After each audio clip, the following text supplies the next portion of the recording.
subscribe Daily Law Learn. Daily Law Learn. Do you subscribe? Press the bell icon, like and mention please.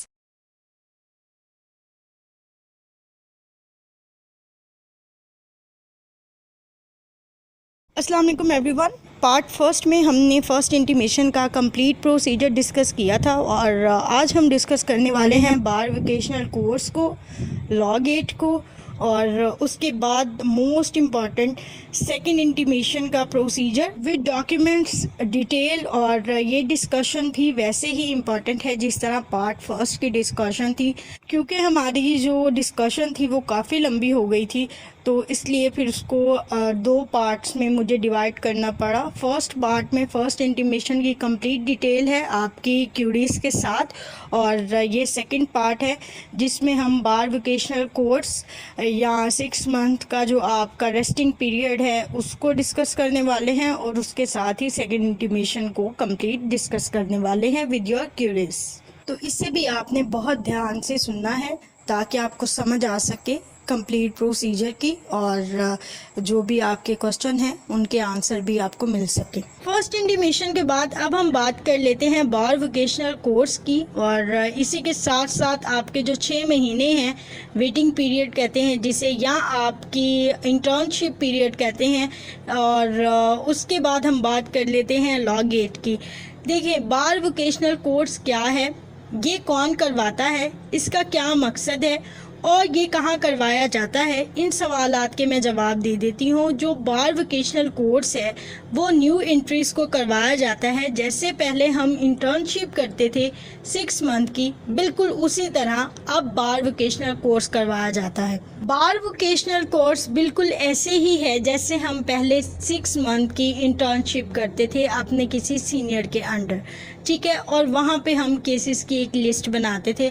लेकिन आपको पता है कि पहले बहुत से बच्चे ऐसे ही अपनी लिस्ट बनवा लेते थे केसेस की, जबकि वो कोर्ट में अपेयर भी नहीं होते थे और उनको बेसिक एथिक्स का भी नहीं पता होता था। तो इस चीज़ को मद्देनज़र रखते हुए पंजाब बार काउंसिल ने पिछले साल से एक कोर्स ऑफ़र किया जिसे बार वोकेशनल कोर्स कहते हैं, और उसमें ये होता है कि जो न्यू कमर्स हैं उनको लीगल एथिक्स सिखाए जाते हैं, उनको ड्राफ्टिंग सिखाई जाती है, प्लीडिंग सिखाई जाती है, और उनको बेसिक मैनर्स सिखाए जाते हैं वकालत के। अब सवाल ये पैदा होता है कि क्या ये कोर्स पंजाब बार काउंसिल में ही होता है, और अगर ये पंजाब बार काउंसिल में ही होता है तो क्या हमें वहाँ पे जाके इसको अवेल करना पड़ेगा?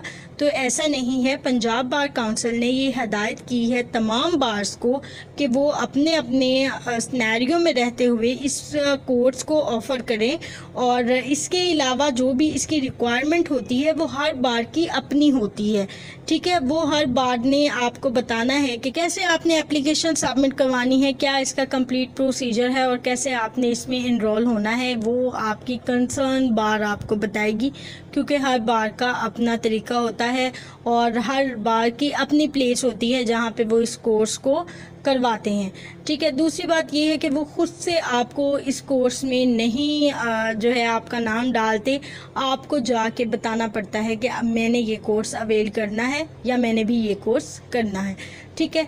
फिर वो बच्चे जिनका लाइसेंस आ चुका है, सेकंड इंटीमेशन जा चुकी है, उनका लाइसेंस आ चुका है, वो ये कोर्स कर लें तो कोई मसला नहीं है, लेकिन मेरा नहीं ख्याल कि उनके लिए ये कोर्स है, बिकॉज़ आपको तो पहले ही पता चल चुका होता है वकालत के मौज़ू औकाफ का, आपको पहले ही मैनर्स का पता चल चुका होता है, प्लीडिंग एंड ड्राफ्टिंग का आपको पता चल चुका होता है।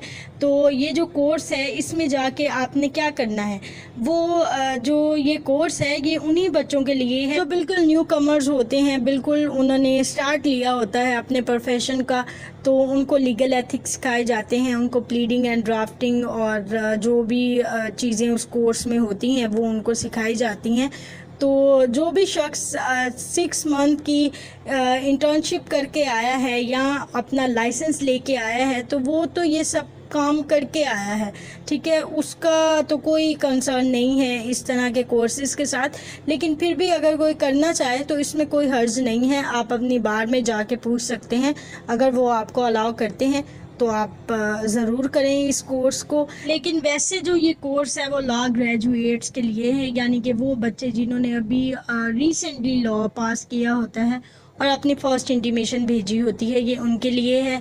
2 से 3 हफ्तों की जो आपकी हाज़िरी है वो ज़रूरी है, और जो भी रिक्वायरमेंट्स हैं वो आपकी कंसर्न बार से आपको पता चल सकती हैं, क्योंकि हर बार अपने तरीके से इस कोर्स को ऑफ़र करती है। मैं हर बार का आपको नहीं बता सकती कि किस बार की क्या रिक्वायरमेंट्स हैं।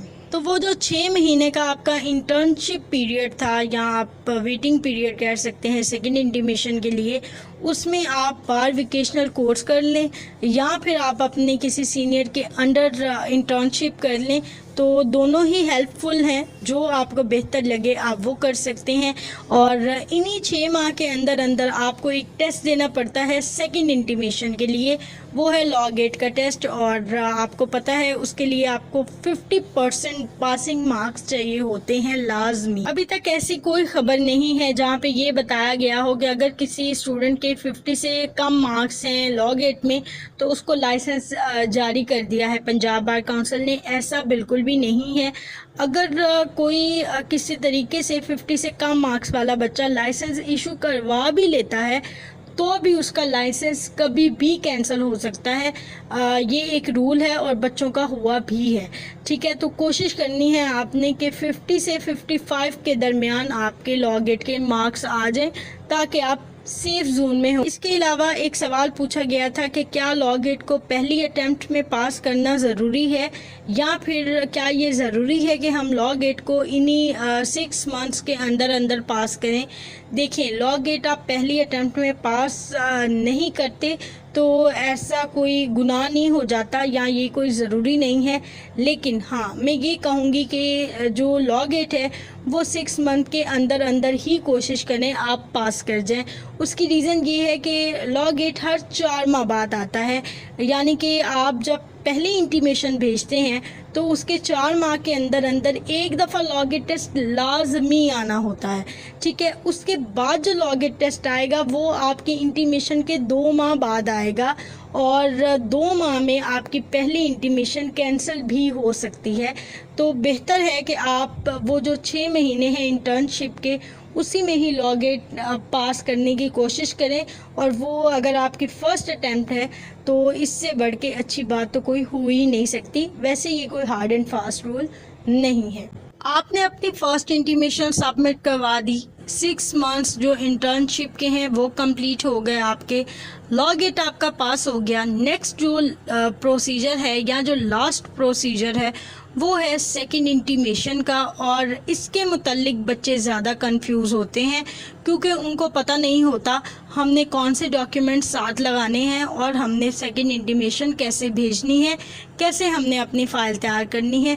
तो जैसे फ़र्स्ट इंटीमेशन बहुत आसान है, बिल्कुल वैसे ही सेकंड इंटीमेशन भी बहुत आसान है।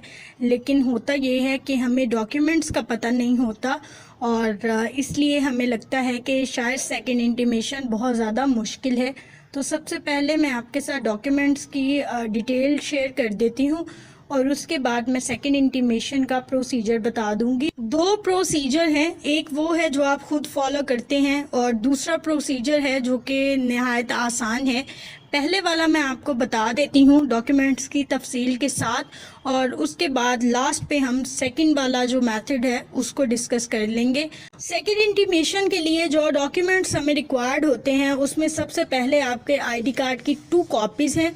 ठीक है, और आपने अपना ओरिजिनल आईडी कार्ड साथ लेके जाना है क्योंकि अटेस्ट आपके ओरिजिनल आईडी कार्ड को देखने के बाद ही होगा वो।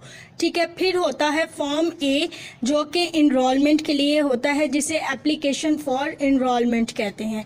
फिर होता है फॉर्म बी, और ये जो फॉर्म बी है ये ट्रेनिंग सर्टिफिकेट होता है, यानी कि जिस शख्स के अंडर, जिस एडवोकेट के अंडर आपने इंटर्नशिप पीरियड को कंप्लीट किया होता है, ये जो फॉर्म बी है ये वो आपको प्रोवाइड करते हैं।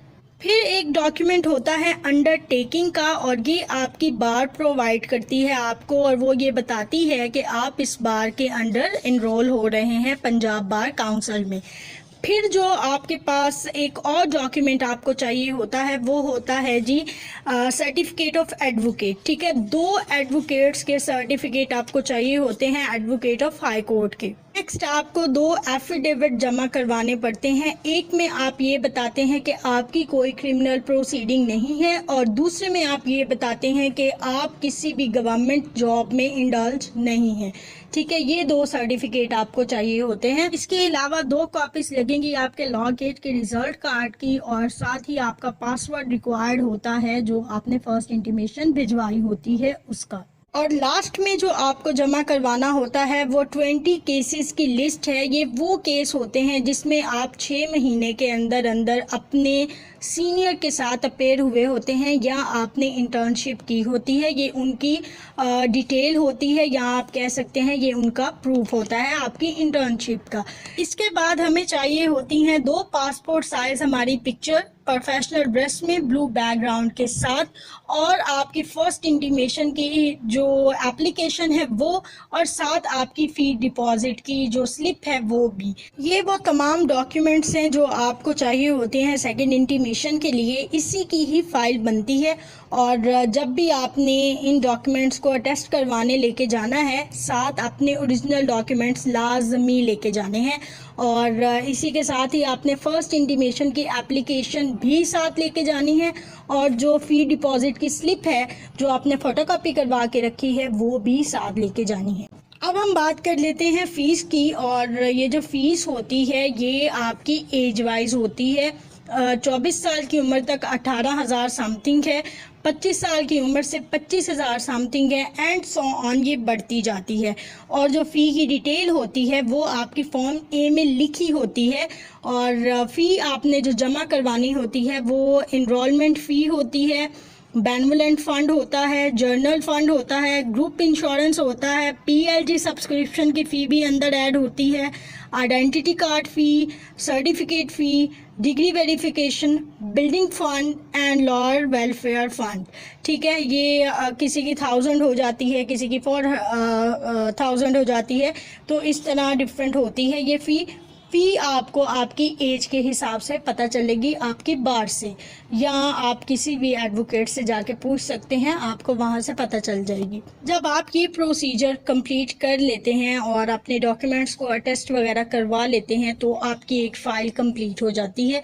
अब लास्ट प्रोसीजर जो होता है वो फ़ी सबमिशन का होता है और उसके लिए हमें चाहिए होती है बैंक स्लिप। ठीक है, बहुत से बच्चों को ऐसा लगता है और हमारे सीनियर्स भी यही कहते हैं कि फ़ी स्लिप्स जो हैं वो पंजाब बार काउंसिल से आनी है और बच्चे ये समझते हैं कि हमें खुद पंजाब बार काउंसिल जाके वो फ़ी की जो स्लिप्स हैं वो लानी पड़ेंगी। अब ये जो गलत फहमी होती है कि हमें खुद जाके पंजाब बार काउंसिल से बैंक स्लिप लानी पड़ती हैं, तो उसमें क्या होता है बहुत से बच्चों की इंटीमेशन ही लेट हो जाती है। वो कहते हैं जब हम जाएंगे तब हम जाके जो है वहाँ से अवेल कर लेंगे और अपनी फ़ी सबमिट करवा देंगे। ऐसा बिल्कुल नहीं है। आपने एक काम करना है, आपने अपनी बार में ही जाना है और उनसे जाके कहना है वो आपको स्लिप प्रोवाइड करें। वो आपको स्लिप ज़रूर प्रोवाइड करेंगे। ऐसा कभी नहीं हुआ कि आप अपनी कंसर्न बार जाएं और उनसे जाके सेकंड इनरोलमेंट के लिए जो भी आपकी रिक्वायरमेंट है वो उनका कहें और वो आपकी रिक्वायरमेंट कंप्लीट ना करें। वैसे तो आपकी ये बार में ये तमाम चीज़ें अवेलेबल होती हैं, लेकिन कभी कभी ऐसा हो जाता है कि ये चीज़ें एट दैट टाइम अवेलेबल नहीं होती, तो कोई बात नहीं, 2-3 दिन लग जाते हैं आने में। 2-3 दिन अगर आपकी इंटीमेशन लेट हो भी जाती है तो उससे कोई इतना फ़र्क नहीं पड़ता। आप ये सवाल पूछते हैं जी कितनी स्लिप्स होती हैं? ये 7 से 8 स्लिप्स होती हैं। आपने इनको जाके सबमिट करवाना होता है और वो जो स्लिप्स की कॉपीज़ हैं वो आपने अपनी इंटीमेशन की जो फाइल है उसी के साथ अटैच करनी होती हैं। ठीक है, आपकी जो फाइल है वो अटेस्टेड है, कंप्लीट है। सिर्फ आपने फ़ीस सबमिट करवाई, अपनी स्लिप्स की कॉपीज़ अटैच की और जो आपकी फ़ाइल है उसको आपने टीसीएस करवा दिया या किसी के थ्रू पंजाब बार काउंसिल भिजवा देना है या फिर आप खुद चले जाएं पंजाब बार काउंसिल, जैसे आपको ठीक लगे। केस लिस्ट हमें खुद तैयार करनी पड़ती है या जो सर्टिफिकेट्स हैं वो हमें खुद तैयार करने पड़ते हैं? जी नहीं, वो आपको खुद तैयार नहीं करने पड़ते। आपको आपके सीनियर से कहना होता है और वो आपको मुकम्मल जो डिटेल है वो प्रोवाइड कर देते हैं। 2 पेजेस के ये सारी इंफॉर्मेशन होती है जो आपकी इंटीमेशन एप्लीकेशन के साथ अटैच हो जाती है। सवाल है 6 महीने इंटर्नशिप के मुकम्मल होने के बाद हम सेकंड इंटीमेशन कब भिजवा सकते हैं? जितनी जल्दी हो सकता है आप उतनी जल्दी अपनी सेकंड इंटीमेशन भिजवा सकते हैं। मेरी एडवाइस आपको ये है, जब 1 हफ्ता पहले आपको पता चल जाता है कि आपके 6 महीने मुकम्मल होने वाले हैं, तो 1 हफ्ता पहले अपने तमाम डॉक्यूमेंट्स असेंबल करना शुरू कर दें। अपने तमाम डॉक्यूमेंट्स की जो फाइल है उसको बनाना शुरू कर दें, क्योंकि 1-2 दिन इसमें भी लग जाते हैं और कभी कभी स्लिप्स भी लेट हो जाती हैं, जो बैंक की स्लिप होती हैं कभी कभी वो लेट हो जाती हैं। तो बेहतर है 1 हफ्ता पहले हम अपना काम मुकम्मल करके रख दें, ताकि हमें सिर्फ फीस सबमिट करवानी पड़े और हमारी जो इंटीमेशन है वो जल्द अज जल्द जा सके। तो ये सेकंड इंटीमेशन का कंप्लीट प्रोसीजर है जो आप खुद फॉलो करते हैं, यानी कि आप अपनी फाइल खुद प्रिपेयर करते हैं, तमाम डॉक्यूमेंट्स खुद अटेस्ट करवाते हैं, इवन के कभी कभी पंजाब बार काउंसिल से स्लिप्स भी खुद लेके आते हैं। और इस तमाम प्रोसीजर को फॉलो करने के बाद आप खुद पंजाब बार काउंसिल में अपनी फ़ाइल जमा करवाते हैं, ठीक है, और या फिर आप खुद TCS करवाते हैं। तो ये जो काम है ये थोड़ा खवारी वाला काम है, आपको 2 से 4 दिन भी लग सकते हैं, ज़्यादा दिन भी लग सकते हैं, कभी कभी कोई आपकी बात नहीं भी सुन सकता है। तो ये थोड़ा लेंथी सा प्रोसीजर हो जाता है अगर आप खुद इसको फॉलो करते हैं किसी सीनियर की एडवाइस लिए बिना। अब बात कर लेते हैं सेकंड प्रोसीजर की, और ये प्रोसीजर ऐसा है जो मैंने खुद फॉलो किया था। इसके अलावा जब भी कोई मुझसे सेकंड इंटीमेशन के हवाले से पूछता है, डॉक्यूमेंट्स की तफसील भी, तब भी मैं उसको यही मशवरा देती हूँ जो अभी मैं आपके साथ शेयर करने वाली हूँ। और ये काफ़ी आसान है और आपको इसके लिए परेशान भी नहीं होना पड़ेगा, ना ही आपका टाइम वेस्ट होगा, बल्कि आपकी इंटीमेशन बहुत आसानी से चली जाएगी और आपका लाइसेंस आपके घर आ जाएगा। सेकंड प्रोसीजर फॉलो करने के लिए करना आपने ये है कि आपने अपने तमाम डॉक्यूमेंट्स की एक फ़ाइल बनानी है, जो आपके एकेडमिक डॉक्यूमेंट्स हैं, आपका ID कार्ड है और आपकी जो पिक्चर्स हैं जो मैंने बताई हैं प्रोफेशनल बैकग्राउंड में, वो लेके आपने अपनी कंसर्न बार चले जाना है।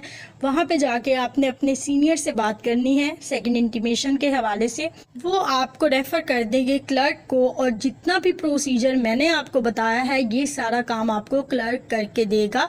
आपने सिर्फ साइन करने हैं या आपने सबमिट करवानी है अपनी फ़ीस, और तमाम चीज़ें अटैच करके जो फाइल है आपने अपने सीनियर के हैंड ओवर करनी है। इसके बाद आपके सीनियर आपकी फ़ाइल को पहुंचा देंगे पंजाब बार काउंसिल, और जैसे ही वेरिफिकेशन होगी आपका लाइसेंस या तो आपके सीनियर खुद ले आएंगे या आप जाके खुद मंगवा सकते हैं, या आपके घर आ जाएगा। जो भी बेहतर लगेगा उस तरीके से आपके तक आपका लाइसेंस पहुंच जाएगा। इतना सा काम आपने करना है, 1.5 से 2 घंटे लग सकते हैं इस प्रोसीजर में, और आपकी जो इंटीमेशन है वो पहुंच जाएगी। जो फीमेल्स हैं अगर वो खुद नहीं जा सकती, वो अपने भाई को या अपने वालिद साहब को भेज सकती हैं, कोई इशू नहीं है। आपकी इंटीमेशन बिल्कुल वैसे ही जाएगी जैसे जाती है, लेकिन उनको कंप्लीट इन्फॉर्मेशन बता के आपने भेजनी है। ये प्रोसीजर सुनने के बाद अगर किसी के जहन में ये है कि हमारी जो बार है वो हमारी बात नहीं सुनेगी या फिर हमारे सीनियर हमारी हेल्प नहीं करेंगे, तो ऐसा बिल्कुल भी नहीं है।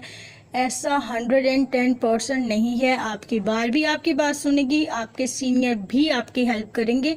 आप एक दफ़ा जाएं, उनसे बात करें और फिर आप देखें कि आपकी इंटीमेशन कैसे जाती है। लेकिन अगर आप खुद फॉलो करना चाहते हैं इस प्रोसीजर को, तो फिर शायद जो बात आप सोच रहे हैं वो सच हो जाए। कुछ लास्ट पॉइंट है वो डिस्कस करते हैं इस डिस्कशन के, और उसके बाद इसको वाइंड अप करते हैं। सबसे पहले तो जिनके थ्रू आपने फर्स्ट इंटीमेशन भिजवानी है उनकी 10 साल की प्रैक्टिस होनी चाहिए हाई कोर्ट की।